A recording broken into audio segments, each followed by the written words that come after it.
Hi, I'm Annalee, and this is my YouTube knitting journal.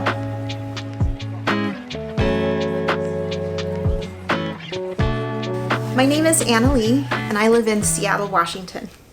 I have 3 large dogs, 2 teenage children, and 1 handsome Latino husband.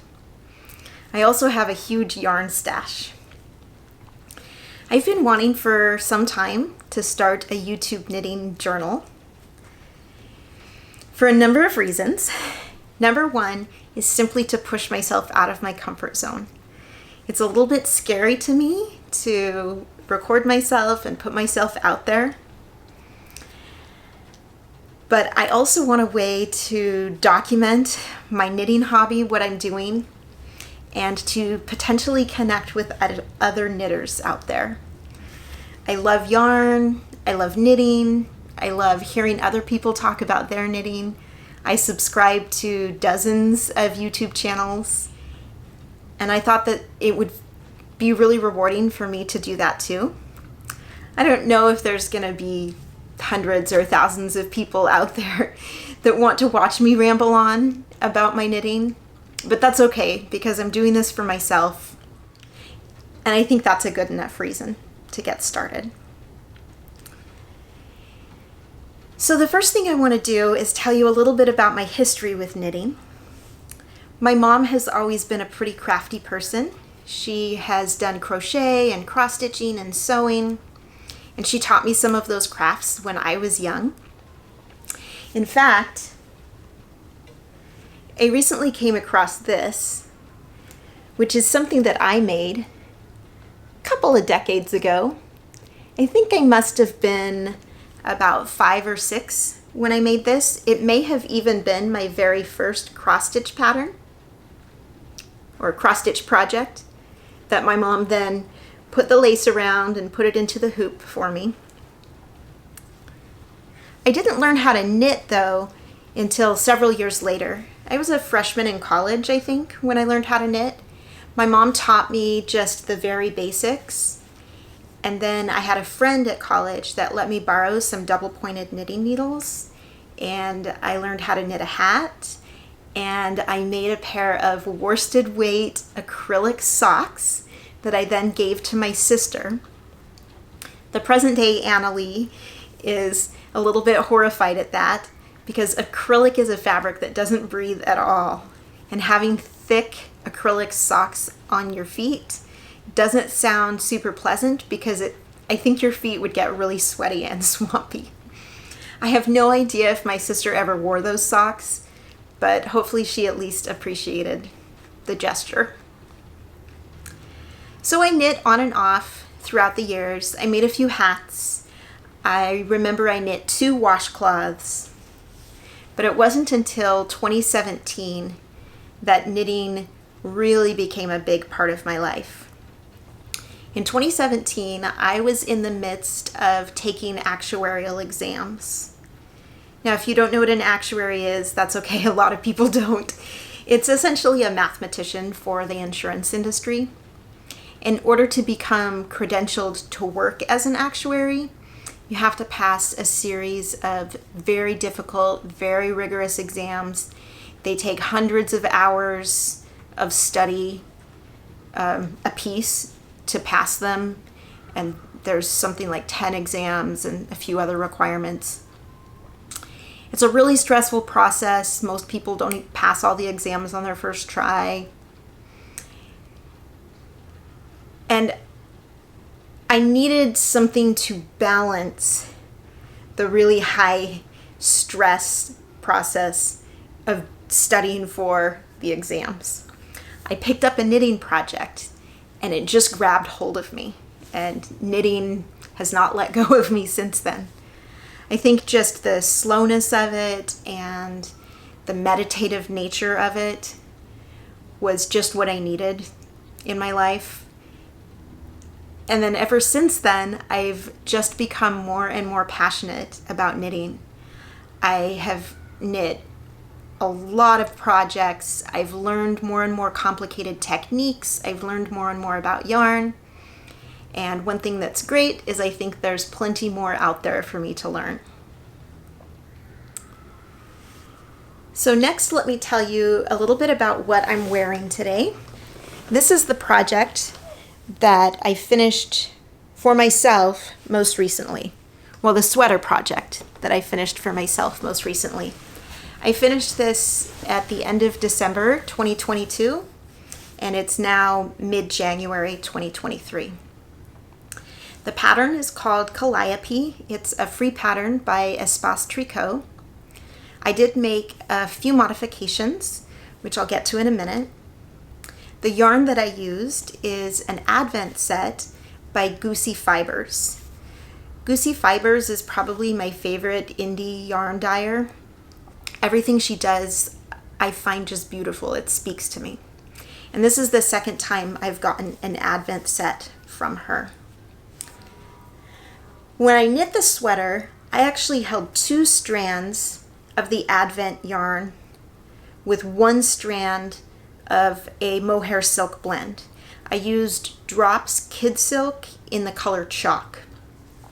The pattern itself calls for just 1 strand of fingering weight yarn held with mohair, but I wanted to hold 2 strands so that I could more gradually swap out the different colors of yarn from one day to the next to make the color changes just a little bit more fluid. And I love the final look of it. So because I was using 2 strands of fingering with my mohair, my gauge was a little bit different, so I had to make a few modifications just to make it fit me. Also, I wanted my sweater to be more closely fitting. The pattern itself calls for, I think, quite a bit more positive ease. But I'm really pleased with how it turns out, or how it turned out. It's comfy and it's beautiful, and it was really fun to knit it all during the month of December. Actually, on that note, let me tell you more about how I knit this. I didn't actually knit it alone. I asked my mom, who lives in a different state, hundreds of miles away, if she would be interested in knitting an Advent sweater with me. So my mom and I haven't always had the best relationship, as most relationships do. You know, there's rough patches. But over the past few years, I think we've both just been through experiences that help us see each other's perspective, and we've started to get very close.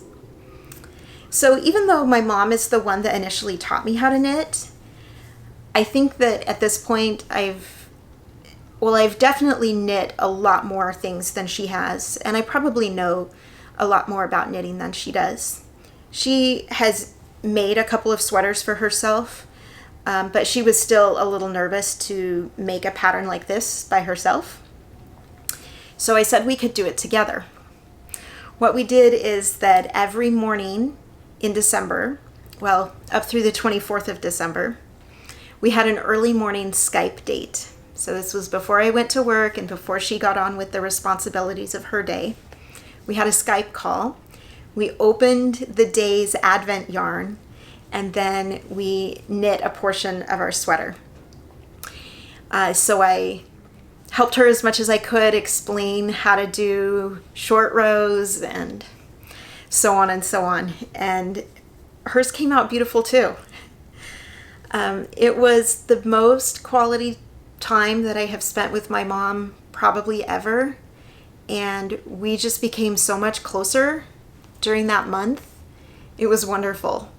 And for that reason, this is always going to be my most cherished sweater, because it's going to remind me of that time that I got so close to my mom.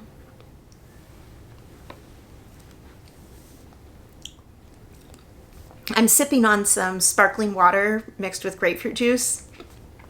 I'm not a terribly fancy person, so mason jars as drinking glasses is the way we roll in this house.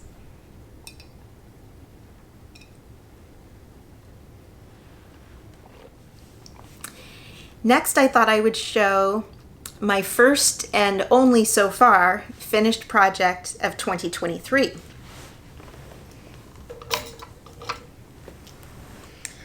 So this is a pair of socks. They were mostly knit during 2022.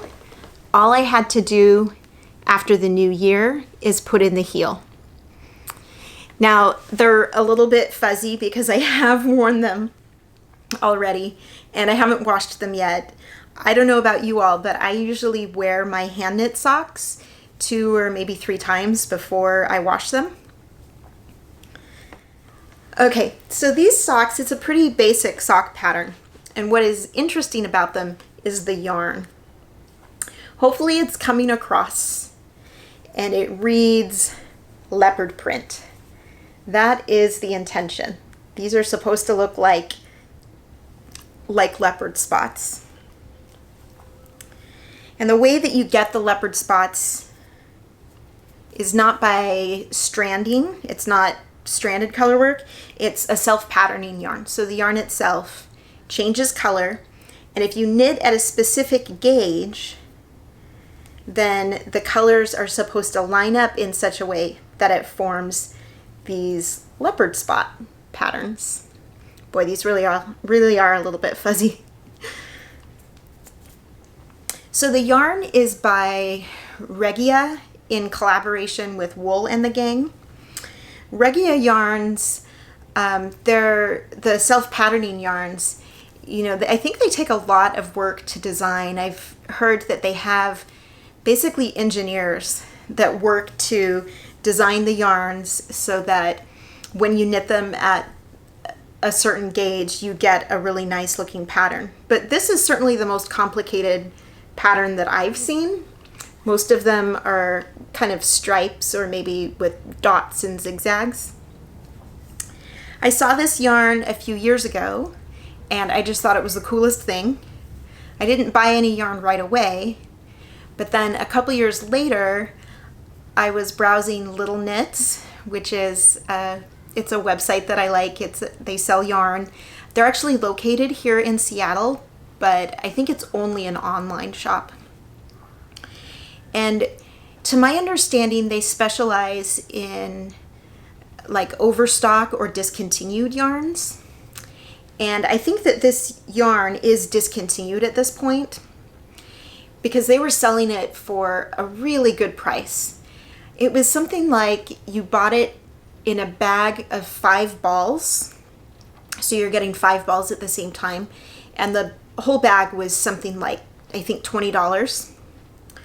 And sometimes I get overexcited and I have grandiose plans, like maybe I could knit leopard socks for everybody that I know. And I went overboard and I think I bought either 20 or 25 balls of this yarn in a few different colors. I have since knit a few pairs of socks and I have given quite a bit of it away. I do still have some in my stash. So hopefully I can find an opportunity to give some more of it away. And I will also continue to knit myself additional pairs of leopard print socks because they are comfy.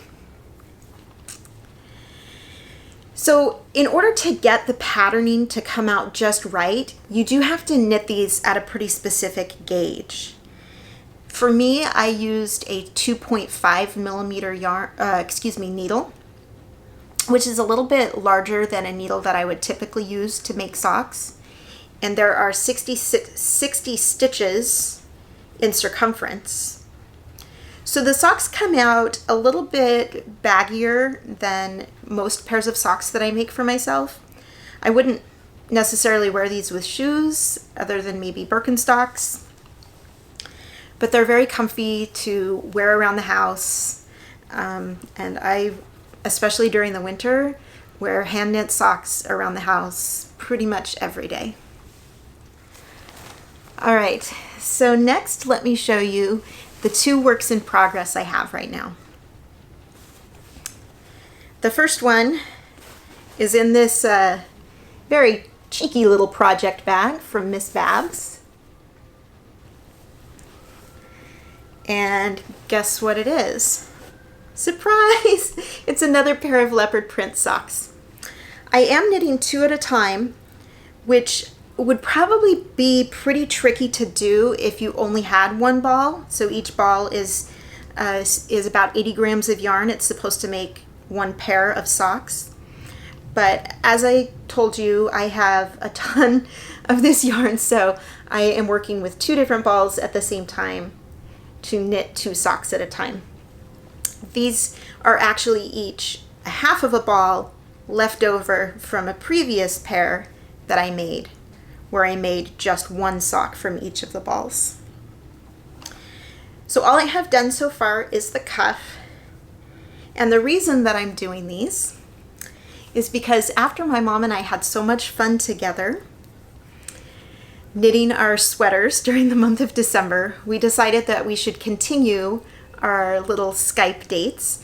We're not going to do it every day because, you know, we both have other life stuff that takes our time, but we are aiming to do it a few times a week. And she wanted to learn how to knit a pair of socks, and she's I don't think she's ever knit socks before. Oh wait, no, she knit 1 pair of socks. One time when she came to stay with me, I helped her knit a pair of worsted weight socks. But I gave her some of the leopard print yarn, and so we are going to chat and work on these together, and in a few weeks we will each have another pair of leopard print socks.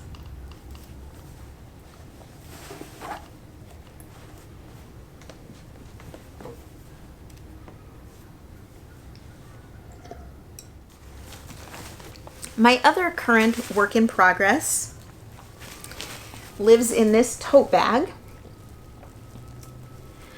A few years ago, Target was selling these inexpensive bags. They're just kind of plastic, but the outer layer has these perforations. And I saw, I think it was on a Reddit post, somebody that had taken advantage of the perforations like that and cross-stitched a design on their bag. I thought that was a really fun idea. So I went and I got a few of the bags myself. I charted up a Ruth Bader Ginsburg because Ruth Bader Ginsburg is absolutely my #1 hero. And I now have this fun tote bag that I have used from everything to the beach, from the beach to knitting projects.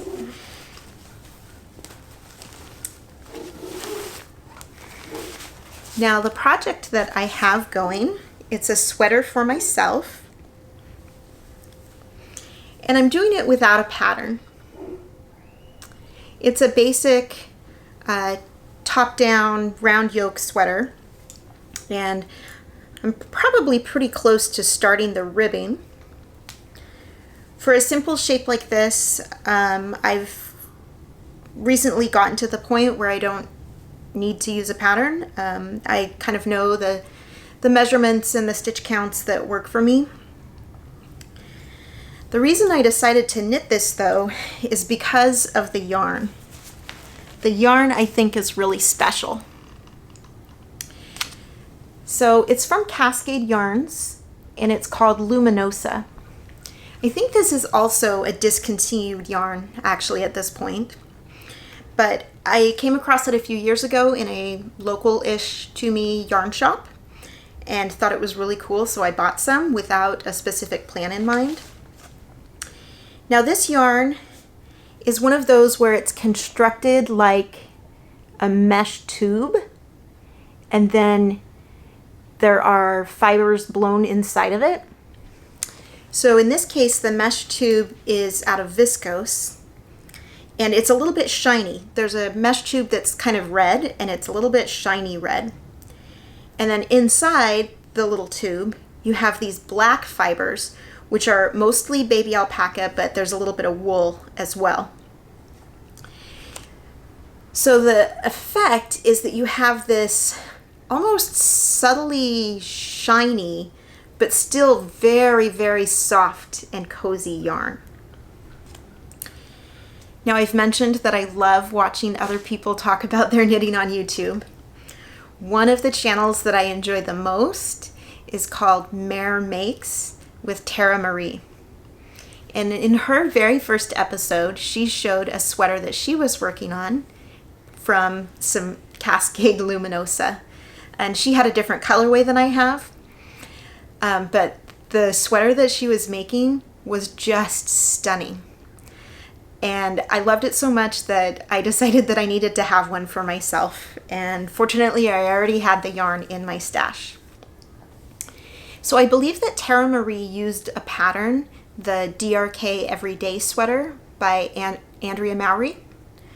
But I decided to just wing it and figure it out for myself. And I really love it so far. I think it's going to be just the right balance between elegant and cozy. I hope I look as good in it as Tara Marie looks in hers. I am going to continue copying some of the elements of her sweater. She did a broken rib, a pretty wide ribbing broken rib around the hem, and I think on the sleeves too. And I'm going to do that as well. It shouldn't take me too much longer to finish this because it is like an Aran weight yarn. And I think I'm at least halfway done with the entire sweater.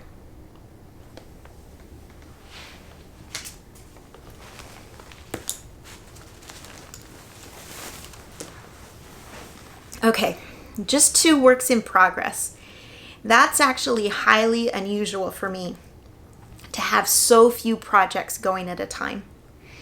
And the reason that I have so few projects is because I made a huge effort the last few months of 2022 to finish all of my works in progress, to just get everything that was partially made off the needles. And I actually succeeded at that goal. And it feels pretty nice to not have those old works in progress like weighing me down. I do have another problem weighing me down now. I have way too much yarn.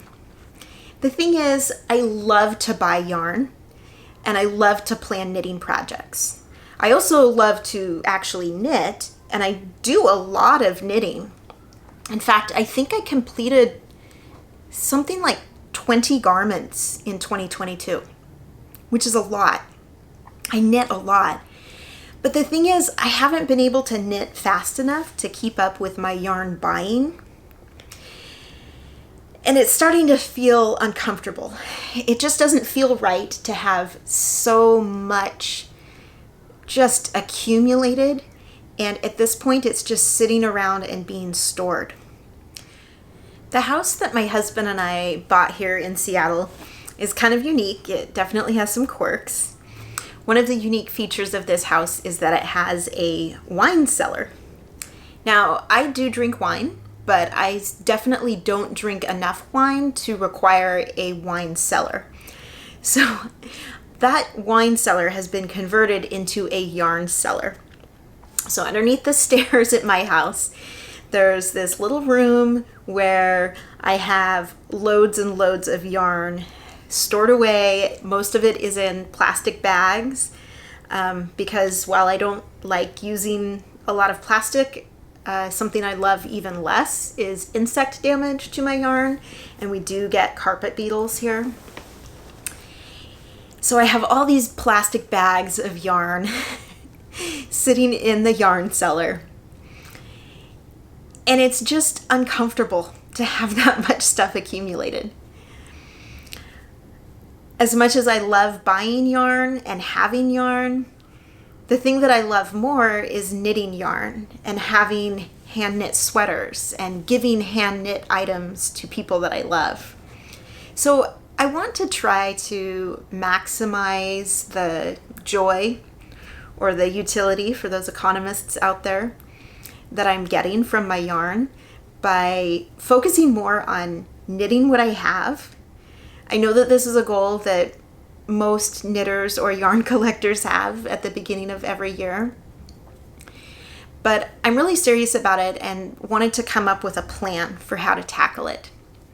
I gathered together all of the sweater quantities of yarn that I have for which I already have a project picked out. So I already have the yarn, I already have the pattern. I know what I want to make. I just need the time to make it. And it turns out I have 45 unknit sweaters. 45. That's a lot. And it's kind of embarrassing, to be honest, that I've accumulated that much. So I think I want to try to knit all 45 of those sweaters in the next 3 years. That is a lot of knitting. It's kind of ambitious, but I do knit a lot and I think I can get through it. Now, I'm not saying that I'm going to go on a yarn diet and I'm not going to buy any other yarn. I just don't think it's feasible or sustainable to really deprive yourself of something you love completely. And I'm also not going to exclusively work on these 45 sweaters. I'm going to give myself room to work on other projects, gifts for other people, or if there's a pattern that comes out that I absolutely love and just would love to make right away, or to participate in a knit along, I'm going to give myself room to do that. But 15 sweaters a year for the next 3 years will get me through at least the bulk of my stash.